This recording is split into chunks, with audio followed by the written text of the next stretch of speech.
North Korea ఆధునిక ప్రపంచంలో మార్మిక దేశం. ప్రపంచం మొత్తం గ్లోబలైజేషన్తో అనుసంధానమై ఉన్న ఈ రోజుల్లో కూడా తన చుట్టూ ఒక ఇనుప కంచె నిర్మించుకొని ఒంటరిగానే ఉంటున్న నియంతృత్వ రాజ్యం. ఆ దేశంలో ఉన్న నిబంధనలు, శిక్షలు ప్రపంచంలో మరే ఇతర దేశంలోనూ ఉండవంటే అతిశయోక్తి కాదు. దీనంతటికీ కారణం డిక్టేటర్ కిమ్ జాంగ్ ఉన్. ఆ దేశంలో డిక్టేటర్షిప్ కూడా వారసత్వంగానే వస్తోంది. కిమ్ జాంగ్ ఇల్ తర్వాత ఉన్ సీన్లోకి వచ్చాడు. మరి కిమ్ జాంగ్ ఉన్ తర్వాత? ఆ ప్రశ్నకు సమాధానంగా కిమ్ కుమార్తె పేరు తెరపైకి వచ్చింది. ఆల్మోస్ట్ కన్ఫర్మ్ అయింది కూడా. కానీ ఆమె ఎంట్రీ అయినా ఉత్తర కొరియా కష్టాలు తీరుస్తుందా అన్నదే అసలు ప్రశ్న. ఇంతకు కిమ్ వారసురాలి రూలింగ్ ఎలా ఉండబోతోంది? తండ్రి బాటలో నడుస్తారా లేక ప్రజల పక్షాన నిలుస్తారా? Let's watch. కిమ్ కుమార్తెకు కొరియా పగ్గాలు, జనం కష్టాలు తీరుతాయా? కిమ్ జూయే తండ్రి బాటలో నడుస్తారా, లీడర్గా ఉంటారా?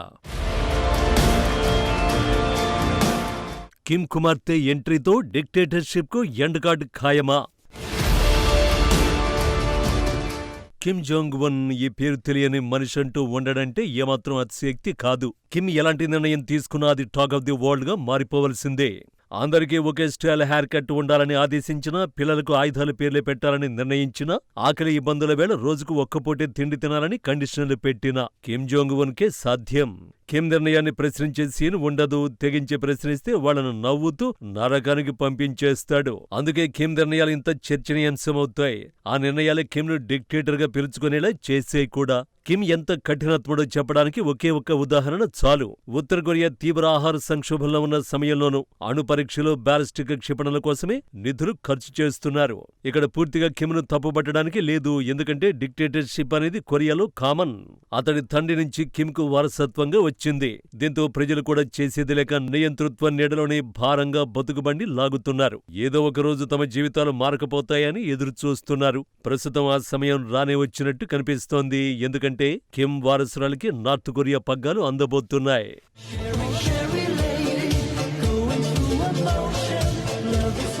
ఈమె పేరు కిమ్ జూయే. వయసు దాదాపుగా 10 సంవత్సరాలు. అధ్యక్షుడు కిమ్ జాంగ్ ఉన్ గారాల పట్టి. దేశం మాజీ నేతల స్మారక ప్రదేశం కుమ్సుసన్ స్మారకాన్ని సందర్శించారు ఆమె. నవ్వుతూ కిమ్ చేయి పట్టుకుని నడిచిన ఈమెను ఫ్రేమ్లో బంధించేందుకు కెమెరాలు పోటీ పడ్డాయి. సాధారణంగా అయితే ఇదేమంత పెద్ద విషయం కాదు. కానీ కిమ్ జూయేనే నార్త్ కొరియా భవిష్యత్ అధ్యక్షురాలు అనే అప్డేట్ కారణంగానే ఈమె సెంటర్ ఆఫ్ అట్రాక్షన్ గా నిలిచింది. 3 ఏళ్ల నుంచి తండ్రితో పాటు జూయే పలు అధికారిక కార్యక్రమాల్లో పాల్గొంటోంది. ఇటీవల కిమ్ చైనాకు అధికార పర్యటనకు వెళ్లిన సమయంలోనూ కిమ్ జూయే ఆయనతో ఉంది. అధికారిక కార్యక్రమాలకు తన కుమార్తెను తీసుకొచ్చినంత మాత్రాన అధ్యక్షురాలిగా ప్రకటించినట్టేనా అనే అనుమానం రావచ్చు. కానీ ఈ విషయంపై కిమ్ కావలసినంత క్లారిటీతో ఉన్నట్టు నివేదికలు వస్తున్నాయి. ఎందుకు కారణం? ఇటీవలి కాలంలో అధికారిక కార్యక్రమాలకు కుమార్తెను తీసుకొచ్చిన సందర్భాల లెక్క పెరగడమే. కిమ్ తన కుమార్తెను అధికారిక పర్యటనలకు తీసుకువెళుతుండటంతో భవిష్యత్తులో అధికార పగ్గాలు ఆమెకే అందించనున్నట్లు సంకేతాలు పంపుతున్నారని సౌత్ కొరియా నిఘా వర్గాలు భావిస్తున్నాయి. ఈ విషయాన్ని కిమ్ త్వరలో ప్రకటించే ఛాన్స్ కూడా ఉన్నట్లు విశ్లేషకులు అంచనా వేస్తున్నారు.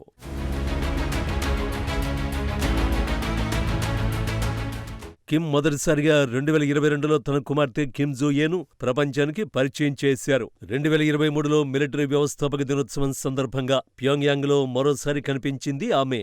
నాటి నుంచి పలు అధికారిక కార్యక్రమాలకు కూడా హాజరవుతోంది. ఇవన్నీ ఆమె కిమ్ వారసురాలు అన్న వార్తలకు బలాన్ని చేకూరుస్తున్నాయి. ట్విస్ట్ ఏంటంటే కిమ్కు ఎంతమంది పిల్లలు వంటి పూర్తి వివరాలు కూడా దక్షిణ కొరియా నిఘా వర్గాలే బయటపెట్టాయి. నార్త్ కొరియా డిక్టేటర్కు 2 కుమార్తెలు, 1 కుమారుడు ఉన్నారు. 2వ సంతానంగా పుట్టిన కుమార్తె కిమ్ జూయే అధికారాన్ని చేపట్టే అవకాశం ఉందని స్థానిక అధికారిక వర్గాలు పేర్కొంటున్నాయి. కిమ్ జోంగ్ కూడా వంశపారంపర్యంగానే అధికారానికి వచ్చారు. కిమ్ తండ్రి జోంగ్ 2 2011లో మరణానంతరం ఈయన పగ్గాలు చేపట్టారు. కానీ చిన్న వయసులోనే కిమ్ జూయేకు బాధ్యతలు అప్పగించాలని కిమ్ ఎందుకు భావిస్తున్నారు? దీని వెనుక చాలా బలమైన కారణం ఉంది.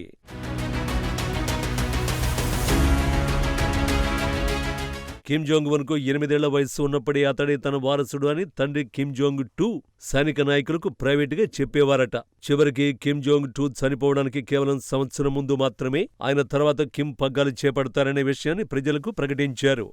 ఈ పరిణామాలతో అధ్యక్ష పదవి చేపట్టిన కిమ్ చాలా ఒడిదుడుకులు ఎదుర్కొన్నారు. ఈ క్రమంలో తన అధికారాన్ని బలోపేతం చేసుకోవడానికి కిమ్ నిర్దాక్షిణ్యంగా వ్యవహరించడం మొదలుపెట్టినట్టు చెబుతారు. ఇప్పుడు కూడా తనకు వచ్చిన ఇబ్బందులు తన కుమార్తెకు రావద్దనే కిమ్ జూయేను అధికారిక కార్యక్రమాల్లో భాగం చేస్తూ దేశ ప్రజలకు పరిచయం చేస్తున్నారనే చర్చ జరుగుతోంది. ఇదే సమయంలో గతంలో వార్లొచ్చినట్టుగా కిమ్ ఆరోగ్యం సరిగ్గా లేకపోవడం కూడా మరో కారణంగా పలువురు విశ్లేషిస్తున్నారు.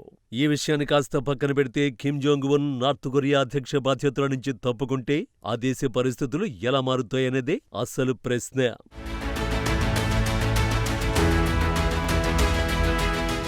నిజానికి 2020లో కిమ్ అనారోగ్యానికి గురయ్యాడనే వార్తలు వచ్చాయి. అప్పుడే ఆయన సోదరి కిమ్ యో జోంగ్ దేశానికి నాయకత్వం వహిస్తారనే వార్తలు ఊపందుకున్నాయి. కిమ్ పిల్లలు వయసుకొచ్చే వరకు ఆమె నాయకురాలి పాత్రలో కొనసాగుతారని చాలామంది నిపుణులు విశ్లేషించారు. చివరకు కిమ్ సోదరి సైలెంట్ అయి ఆయన కుమార్తె సీన్లోకొచ్చింది. మరి ఈమె ఎంట్రీ అయిన నార్త్ కొరియన్ల జీవితాలను మారుస్తుందా అంటే అందుకు అవకాశాలు లేకపోలేదు. కొత్త తరం నాయకురాలిగా, ఉన్నత విద్యావంతురాలిగా దేశ ఆర్థిక వ్యవస్థను తిరిగి గాడిన పెట్టే అవకాశం ఉంది. పితృస్వామ్య భావాలు ఎక్కువగా ఉన్న ఉత్తర కొరియాలో ఆమె రాక ఓ సామాజిక మార్పుకు సంకేతం కావచ్చు కూడా. కానీ అందుకు కిమ్ అనుమతించాలి. కిమ్ కుటుంబం తమ మనుగడకు అణ్వస్త్రాలే రక్షణ అని నమ్ముతుంది. ఆమె కూడా అదే బాటలో నడిస్తే అంతర్జాతీయ ఆంక్షలు తొలగే అవకాశం ఉండదు. ఫలితంగా దేశ ఆర్థిక పరిస్థితి మెరుగుపడదు. కిమ్ ఉన్నంత వరకు ఇదే పరిస్థితి ఉండొచ్చు.